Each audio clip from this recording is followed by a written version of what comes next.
Soc la Iona Palau i vaig començar a fer ceràmica el 2016, quan justament estava fent la meva carrera d'antropologia i em vaig enamorar d'aquest món i vaig decidir marxar a estudiar a l'Escola de Ceràmica de la Bisbal d'Empordà amb la Dolors Ros i després vaig estar estudiant el grau superior a l'Escola d'Art de la Industrial de Barcelona.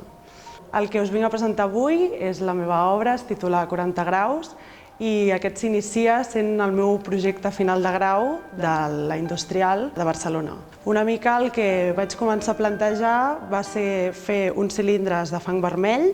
els quals els porto a una temperatura de 1.200 graus i intento que es deformin per intentar plasmar la meva deformació que tinc a l'esquena, que es tradueix en una escoliosi de 40 graus. He continuat investigant diferents tècniques de construcció d'aquests cilindres, amb el torn, amb la tècnica dels xurros, amb la tècnica de la impressió 3D i també de les planxes, i el que presento aquí una mica és aquesta representació d'aquesta investigació que he fet durant tot aquest temps. El que pretenc també amb aquesta obra és reivindicar el fang vermell